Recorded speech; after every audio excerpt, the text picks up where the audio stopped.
So this morning, we continue our series, sabi ko nga, Teachings of the King, Teachings on the Go, and we will pick up where we left off from the preaching last week.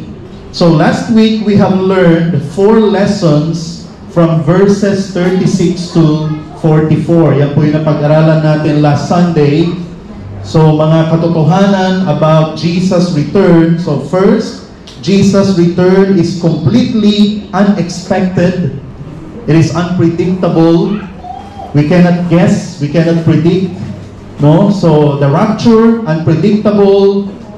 And the second coming of Jesus, it will be 7 years after the rapture, pero hindi pa rin natin alam what it will happen. So it's completely unexpected. Number 2, Jesus will be met with preoccupation with the wrong things. So merong comparison with the time of Noah. During the time of Noah, the people saw a sign. What was the sign? That rain and flood, they are coming. The sign was the great ark that was being built. But the people ignored the sign. They went on with their lives, eating, drinking, making merry, and then, ayun na, dumating ang ulan, dumating ang baha. So, the same will be for the rapture.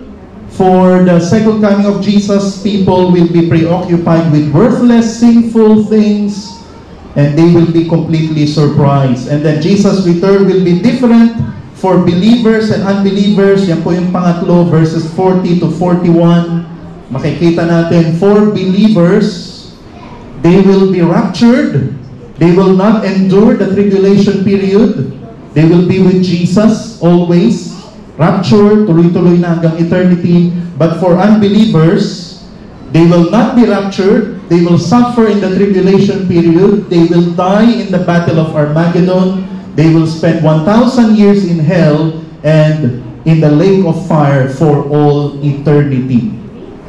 No? So, magkaiba for believers and unbelievers. And then Jesus' return must be anticipated with vigilance. Verses 42 to 44. We have studied last week how to prepare.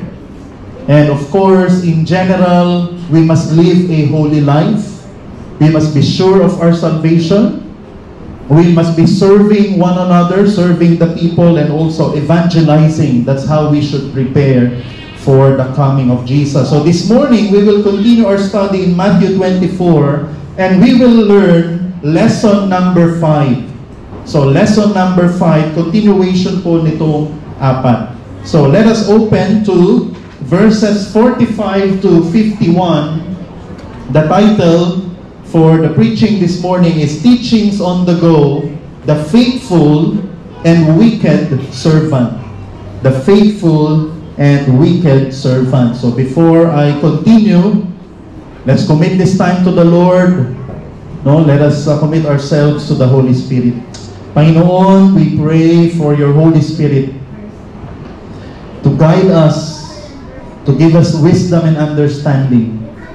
Lord, your word is from you. The Bible was written by men inspired by the Holy Spirit. And so, Lord, we pray that by your Holy Spirit, we will understand what you have written. And Lord, help us to understand, to believe, to embrace, and to obey what we will study this morning. So, Lord, protect us from the enemy and also from our flesh. Our flesh is willing. Our flesh is weak, Lord. But we pray that your Spirit will empower us.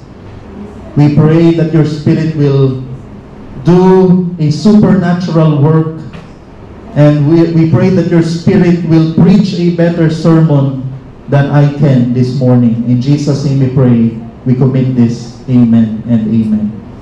So I believe that most of us here have already experienced na maiwan sa bahay at maging pinagbilinan.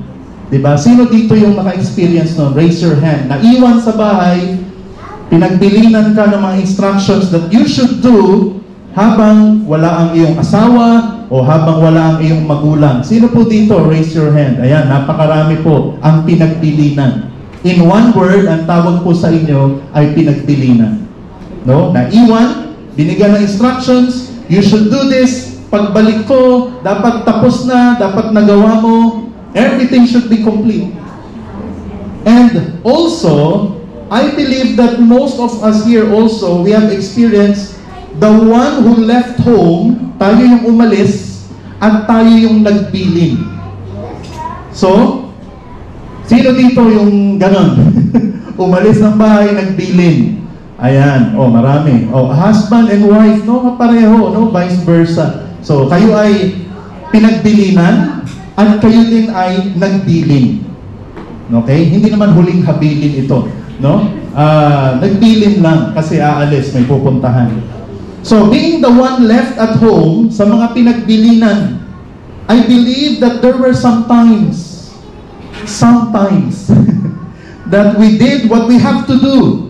Pagbalik ng inyong asawa, pagbalik ng inyong magulang, malinis ang bahay, nakaayos ang lahat, and nahugasan ang mga hugasin at may sinaing. Nagsaing ka. So, success. Pagbalik nung nagbilin sa'yo, mission accomplished. I'm sure that our spouse or parents, pagbalik nila, they will be very happy. Sino naka-experience nito? No, husband and wife, pagbalik nyo, nagawa lahat. No? Umiiling si CJ. Yun. So, okay lang. Bawi-bawi na lang. Joke. So, yun po, no? So, I believe you will be happy. Pag uwi mo, wow, ginawa niya yung binilin ko. Now, on the other hand, I believe that there were some times also that we didn't do what we should have done. Pag-uwi ng inyong asawa o pag-uwi ng inyong magulang, ay everything's a mess. Our spouse or parents arrive home and the rice is uncooked. Hindi ka nagsaing o hindi mo napindot yung rice cooker. Nakasaksak, pero hindi napindot. Pagdating ng iyong asawa o magulang, bigas pa rin. Or the house was still dirty. Or the clothes were still hanging, nasa sampayan pa rin, or hindi pa natiklop pa rin. No? Pag-uwi mo, gusot-gusot pa rin. No? Ayun, unfolded, and yun nga, everything still a mess. So I believe that this made the one na nagbilin frustrated or furious. I also believe that we have experienced being the one who left home and left instructions for the times that we arrived home and the one left at home did their job, were pleased. And for the times that we arrived home and the one we left instructions to didn't do anything or didn't do what they're told, I'm sure we experienced being frustrated or furious. The same will be regarding everyone, believers or unbelievers, at Jesus' second coming. Will Jesus count us as faithful when He arrives? Doing what we're supposed to do, His will, His commands? Or will He count us as frustrating?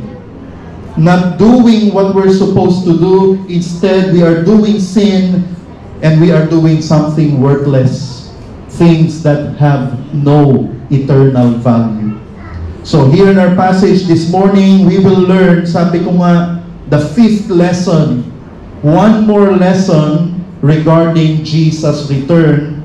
And this morning, I hope and I pray that as we learn this lesson, we will be counted as faithful and wise servant of Jesus when He returns, and not as wicked servant who will bring frustration and fury to Him, to Jesus, to God the Father when the end comes. So we will study again the verses, the passage verse by verse. We will start with verse 45. I hope you can read. Kung hindi man po ay you can use your Bible. Verse 45, it says, This is a question from Jesus, who then is the faithful and wise servant whom his master has set over his household to give them their food at the proper time. So Jesus continued his analogy. He likened the second coming of Jesus to an owner of the house, the master of the house, na pinagkatiwala ang kanyang bahay sa kanyang servant, kadahil aalis siya, and then one day babalik. In an unknown moment, in an unknown day, this owner, this master will come back. Jesus mentions a faithful and wise servant who was given the responsibility to feed his family at the proper time, and then he does it. So Jesus mentioned yung responsibility na binigay ng owner sa naiwan na servant. Feed my family. Serve my family while I'm away. So yun ang pinagkatiwala ng master, ni owner sa kanyang servant. Ngayon, the faithful and wise servant ay gagawin ito. This faithful and wise servant will feed his family at the proper time, sa tamang oras. Pakakainin ang kanyang family, ang kanyang asawa, probably, at ang kanyang mga anak. So, we can see here the principle. Each of us has been given a responsibility by God that we should complete while Jesus is away. Brothers and sisters, the analogy, the owner gave responsibilities to the servant, the faithful and wise servant did it for us, brothers and sisters in the Lord. All of us actually, believers and unbelievers, all human beings, we were given a responsibility by God found in His Word. The question is, do you know your responsibilities, mga kapatid? Do you know your purpose in this world? Do you know your purpose in this world that you should be doing, you should be pursuing while Jesus is not yet coming back? Are you doing your purpose? Are you doing your biblical responsibilities? So let me tell you what they are. So ito po ay para sa lahat, believers or unbelievers. This is the responsibility na iniwan ng Panginoong Jesus for us. Number one, to repent and believe the gospel. We have to admit that we are sinners. We need to repent of our sin. Tumalikod sa ating mga kasalanan, iwanan, i-abandon ang ating mga makasalanan, gawa, sa isip, sa salita, at sa gawa. And then we need to believe the gospel. We need to believe that Jesus is Lord and Savior. He is God. He died and rose again, and one day He will come back. So we need to believe this. Number two, to glorify God. Romans 11:36. For from Him and to Him and through Him are all things. To Him be the glory forever and ever. That is our purpose. And Colossians 1:16. No, all things were made by Him and for Him. No? Nilikha ng Panginoong Jesus para sa Kanya. No? So we need to glorify God in everything that we will do. Okay? In every choice, every decision, God must be pleased. God must be honored and magnified. Number three, to live a holy life. 1 Peter 1:15. I shared this verse last week. 1 Peter 1:15. We need to be holy in all conduct, in all aspects of our lives. We should be separate. You know, ibig sabihin ng holy. Separate from unbelievers. Separate from sinful people. And then to make disciples, of course, to make disciples of all nations. Matthew 28:19. This is our duty.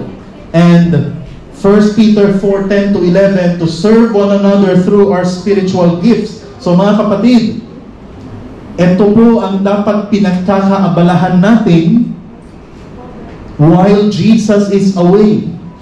While we are doing our work sa ating school, sa ating office, while we're at home, employed or unemployed, we should be doing all of this.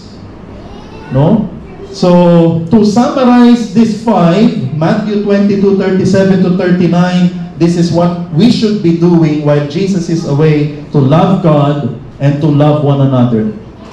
Kasi magba-branch out po yung love for God, love for one another, dyan sa limang yan. So this should be what we are doing. And brothers and sisters, if you are doing this while Jesus is away, then it means you are a faithful and wise steward or servant ng Panginoon. So if you are doing this 5, it means you are really saved. And it means you will be raptured, you will not endure the tribulation period, and you will be with Christ for all eternity. No? So, are we doing this? Brothers and sisters, we need to search ourselves. Let's go to verse 46. Verse 46, sabi dyan, "Blessed is that servant whom his master will find so doing when he comes." So here in verse 46, Jesus is saying that the owner of the house, pagbalik niya, the servant is feeding his family, serving his family at the proper time, hindi payat, hindi gutom, hindi may sakit ang kanyang family. Of course, this owner will be pleased, will be happy, and will bless the servant. Kaya sabi dyan, blessed is that servant, happy is that servant, because he will receive rewards from the owner. Jesus calls the ones who do their responsibilities while their master is away faithful and wise. Take note of the two words, faithful and wise. Ano ba ibig sabihin ng faithful? He calls them faithful because they fulfill what is entrusted to them. So it means you are faithful, yung pinagkatiwala sa iyo ay ginagawa mo. Kahit wala pa yung Panginoong Jesus. Wala pa ang pagbabalik ng Panginoong Jesus. Wise naman is you are doing what is right and you do not waste your time doing what is useless and sinful. Being wise is you know what to do, you do what is right, you do what is godly, and yun yung ginagawa mo while the Master or while Jesus is away. So faithful, you fulfill what is entrusted to you. Wise is you are doing what is right. You are not wasteful. You are not doing worthless or sinful things. So principle that we can study here, Jesus evaluates people if they are faithful and wise or wicked. Mamaya pag-aaralan natin yung wicked. So the owner categorized his servant doing his responsibility, faithful and wise. And the other servant na hindi ginagawa yung kanyang duty while he is away, kinategorize ni Jesus as wicked. So the question for us is, will Jesus categorize us as faithful and wise or wicked? If Jesus will return today, just look at the past week or just look at the past 2 days. This morning, and then kahapon, prayer and fasting day, will Jesus categorize you as faithful and wise or wicked? Are you fulfilling your mission and doing what is right and being a good steward of your time, your money, your strength, and your talents? Yung talents na binigay ng Panginoon, are you using them? Are you employing them to edify, to encourage others, and to be used in the church? Will Jesus categorize you as faithful or wise? Or are you wasting your 80 to 90 years of lifetime to pursuits with no eternal significance? Are you pursuing things with no eternal significance? You alone know the answer to this question. Ikaw na nakakaalam if you can be counted as faithful and wise or wicked sa araw na ito. Just today or just the past years and months and week ng iyong buhay.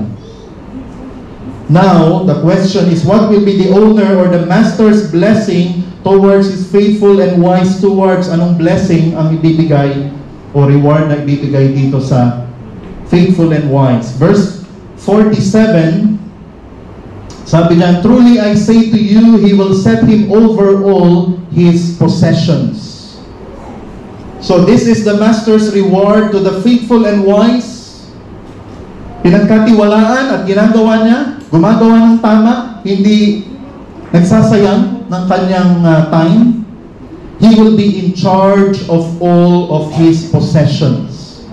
This means, listen, this steward has gained his master's trust. And he will be promoted, and he will enjoy overseeing and enjoying and using his master's possession. Napakagandang reward. Actually, in the original, servant ay slave. Pero imagine, during their time, yung slave ay talagang sobrang babang tao. The status, the level ay talagang mababa. Pero ang reward sa kanya ay this slave can use and enjoy his master's possession. Whatever this master owns, whatever he has, he can enjoy as if it is his or they are his. What a wonderful privilege. Spiritually speaking, a person who does God's will and obeys His commands and vigilant sa pagbabalik ng kanyang ng Panginoong Jesus, no, glorifying God, serving others, making disciples, no, vigilant for Jesus coming. Sabi ko nga, this is for believer and unbeliever. You will be saved and you will enjoy heaven and eternal life for all eternity. That is the reward for the faithful and wise steward of Jesus Christ. Your salvation will be confirmed, you will be raptured, and you will enjoy eternity in the new heaven and new earth. And you will be with all believers in history, and you will be with the triune God for all eternity. You will enjoy the glory of heaven for all eternity. That's our reward. Reward for what again? Para saan? Because we're preparing, because we're ready for Jesus coming. Nagrepent tayo, we believe the gospel, we're living a holy life, we are not wasteful, we are using our talents, we are serving one another, so we will be saved and we will enjoy eternity with God. So principle, if we are faithful and wise, we can be sure that we are genuine believers and we will receive our eternal rewards. So mga kapatid, if you see yourself doing the 5 responsibilities, no, in summary, loving God and loving others, you repent and believe the gospel, you are faithful and wise, then you can be sure that you are saved. And you will receive our heavenly eternal rewards. What a wonderful hope! What a wonderful assurance! If you are living like that, you are faithful and wise, steward, Christian or believer, then you are saved really. And you will enjoy heaven for all eternity. We will be raptured, let me repeat. We will be raptured and be saved from the tribulation period and then reign on earth with the Lord Jesus Christ in the millennium or for 1,000 years. Here, new heaven and new earth. And then we will enjoy the new heaven and new earth with the triune God for all eternity. We will enjoy each other's presence. We will enjoy the presence of the triune God for all eternity. So that's the reward. If you are not excited about this, I don't know what's happening to you. I don't know what's happening in your life, but I hope that we are excited for this. Verses 48 to 49. Let's go to the other servant. Verses 48 to 49. But if that wicked servant says to himself, my master is delayed, and begins to beat, binugbog niya ang kanyang mga fellow servants, and eats and drinks with drunkards. So let's stop there. So here Jesus described the wicked servant. 3 descriptions, mga kapatid. First, he thinks that the master will delay his return. Ay, matagal pa, babalik ang aking amo. Tagal pa babalik si bossing.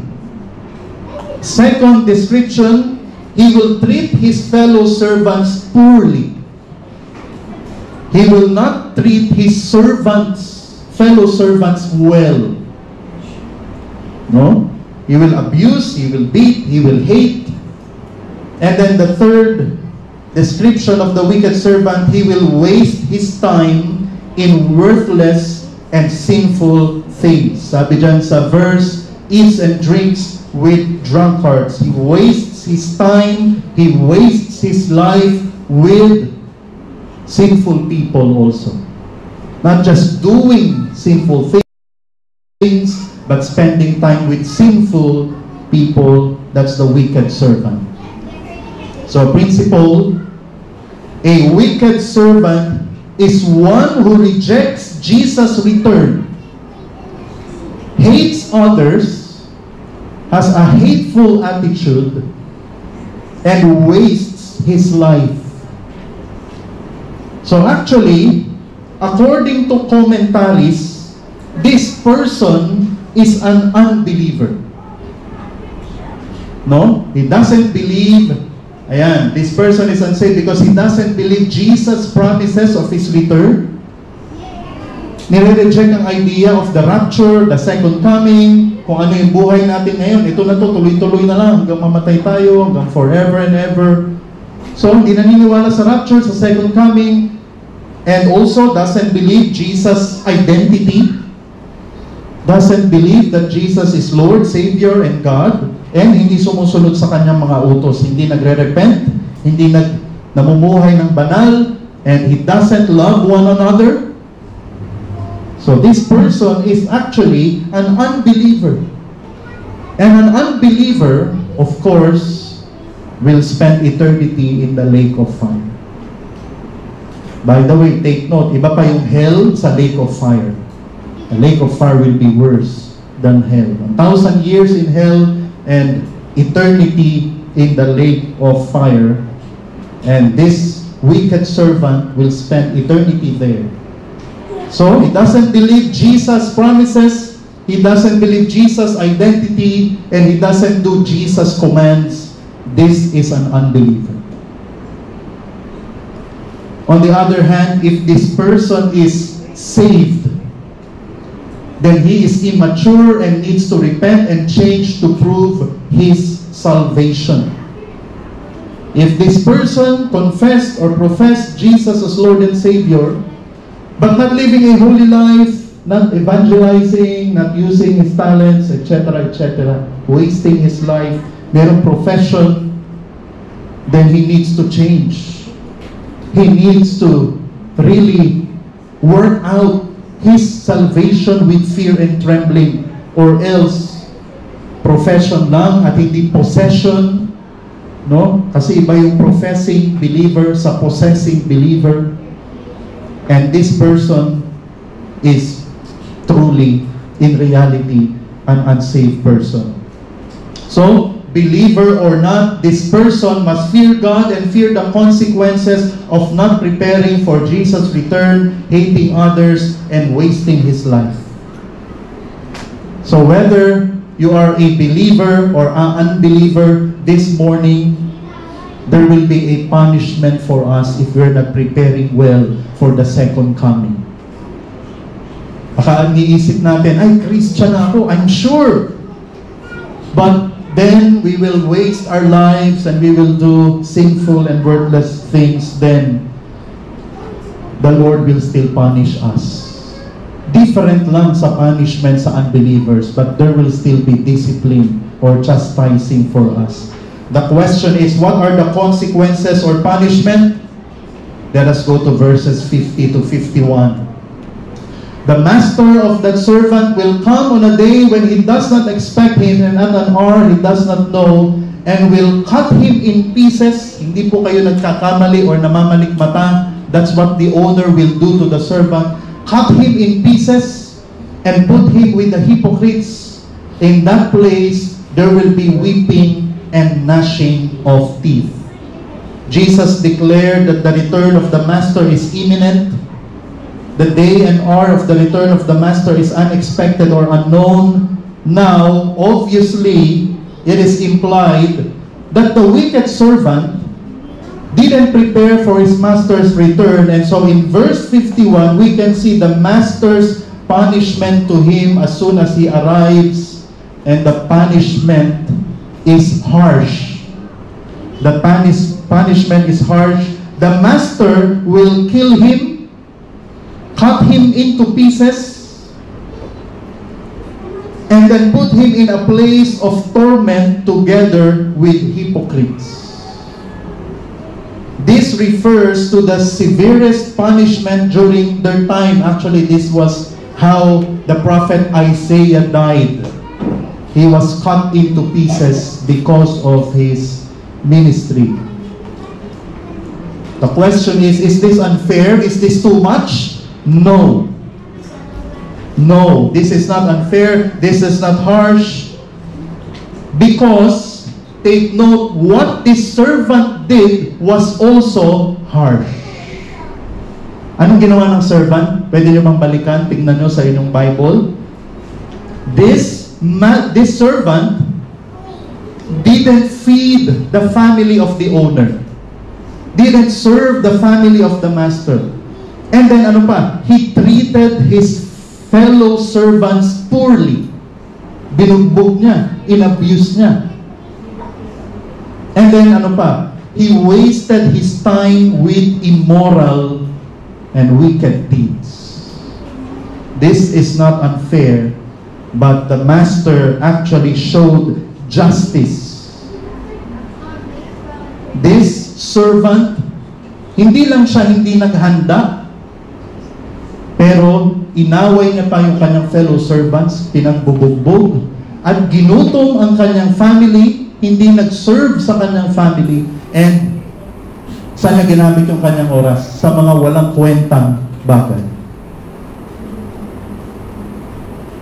Principle, people who are not ready for Jesus' return, wasteful and sinful, will be punished. You will be punished. They will be punished.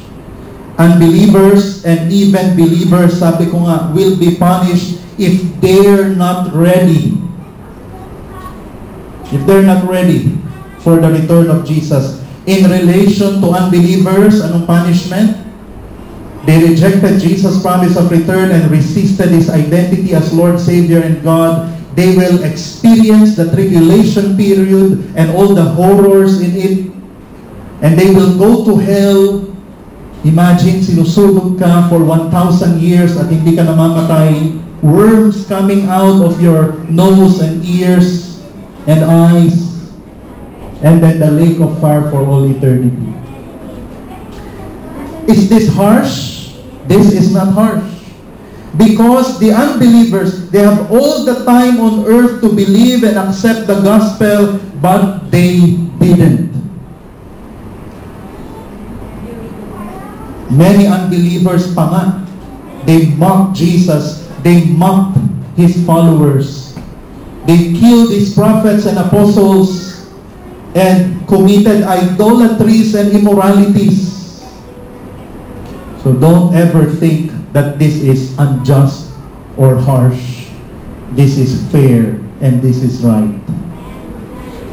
They rejected evangelists and pastors, and in truth, actually, they are not just rejecting pastors and missionaries. They are rejecting the Holy Spirit.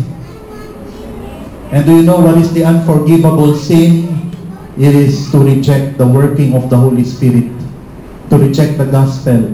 Of course, that's unforgivable because you will go to hell for all eternity. So, for believers naman, for believers who do not prepare for Jesus' return, they will experience anong punishment sa atin? Regret. Regret. Pagsisisi. Sorrow and guilt for not doing more for the Lord. And for not doing more for other people. Not doing more to serve people, to serve unbelievers.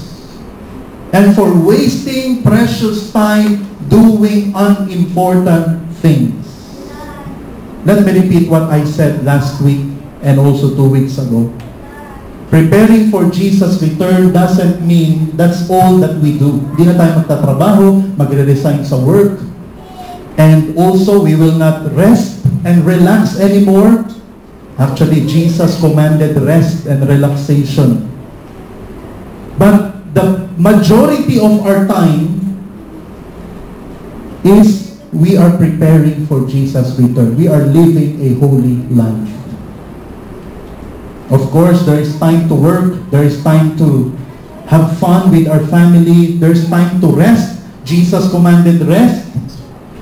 There's a time for those, but hindi lang naman puro rest na. Hindi lang naman puro work na. Or puro, relaxation na. It should be the majority, the 95% siguro, is for preparing for Jesus' return. So, we will experience regret, sorrow, and guilt. Why? Hindi ako nag-evangelize. I lived for 95 years on earth, or I lived 60 years and then nag-rapture. Churchgoer, singing in the choir. And then that's it. I didn't share the gospel to the people around me who are destitute spiritually. They are unsaved, and I didn't do anything. I didn't say anything. So that's our punishment, but still we will go to heaven. But we will experience regret, sorrow, and guilt for not doing more for the Lord and for other people. May it never be that we will have regret and sorrow and guilt for not doing what we're supposed to do. Let me note, the master didn't ask for explanation or justification from the wicked servant. Wala nang tanong-tanong itong owner. Pagdating niya, nakita niya, the servant is not doing his responsibilities. Hindi na nagtanong yung owner, bakit hindi mo ginagawa? No more explanation. The master punished the servant right away because the wickedness of the servant was obvious. You didn't feed my family, you treated the fellow servants poorly, and you wasted your time drinking. Obvious naman, so punishment kaagad. In relation to us, brothers and sisters in the Lord, we cannot make excuses or justification for not preparing and wasting our time. No more excuses. We cannot make excuses. And Lord, kasi ganito. Kaya hindi ko nagawa hindi ako na-evangelize, hindi ako pag-serve more, o nagpagamit more para sa inyo. Jesus will just punish us right away. If you're an unbeliever and you didn't repent and believe the gospel when Jesus comes, tribulation na. Wala na. Hell na. Lake of fire. No more chance. And then, for believers naman, no more explanation, regret kaagad, sorrow, and guilt. Now, from these verses, let me give lesson number 5. Lesson number 5 is Jesus' return will be followed by rewarding and punishing. Jesus' return will be followed by rewarding and punishing. Anyone who believes in Jesus' return, repent of their sins, and trusted Jesus as Lord and Savior will be rewarded by Jesus when He returns. Ano ang mga reward? Sabi ko nga, they will be saved, forgiven, and redeemed from their sins. They will not endure the 7-year tribulation period and the outpouring of God's wrath. And they will enjoy the new heaven and new earth with the triune God for all eternity. That's the reward for believers, faithful and wise believers. And then, anyone who rejects Jesus' identity and second coming, and of course, you didn't prepare for Jesus' return, you will experience the punishments that I have mentioned a while ago. Suffering for 7 years, in hell for 1,000 years, and in the lake of fire for all eternity. Brethren, let us look honestly at ourselves and the quality of our life and relationship with God lately. Let's evaluate ourselves and the quality of our life, the quality of our relationship with God. Kamusta ba?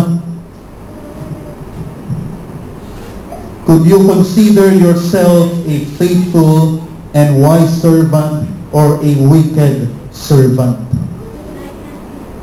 Will Jesus reward you or punish you when He returns? Brethren, Jesus' return is unexpected. Pero as I conclude, meron pang isang unexpected. Death. Death. Diba? Second coming is unexpected. Death also is unexpected. Are you ready to meet Jesus either by death or rapture? Baka hindi pa nga mag-rapture, pero bigla naman tayong mamatay, bigla tayong atakin sa puso at mamatay. Are we ready? And will we regret or experience sorrow or guilt? Hindi lang rapture, hindi lang second coming unexpected. Death. Huwag natin kalimutan ang death. It may come also at any time. So I hope that we are preparing for this. The challenge for us, be a faithful and wise steward of Christ so that you will be rewarded when He returns. Do your God-given responsibilities. Serve your fellow servants. Love your fellow servants. And proclaim the gospel. Let us proclaim the gospel before we die or before the rapture. Let us proclaim the gospel. God forbid that any one of us here will be counted as a wicked servant when Jesus returns. Let us pray. Our dear God and Heavenly Father, we thank you for your word. We praise you and thank you for this warning about your imminent return and also about our imminent death. And we pray that we will live accordingly, that we will not be wasteful, doing worthless, useless, sinful things when Jesus returns or before we die. Lord, help us to put everything into perspective, to live wisely, to redeem our time, to pray without ceasing, to rejoice always. Help us, dear Father, and we pray for our unbelieving friends and loved ones. We pray that we will be ready for Jesus' return, that they will repent and believe the gospel, and help us, Lord, to evangelize. Help us, dear Father, to do what we're supposed to do. Help us, Lord, to be faithful and wise before Jesus returns and also before we die. We commit this to you. We pray all of this with thanksgiving and sincerity in our hearts. In Jesus' name, amen and amen.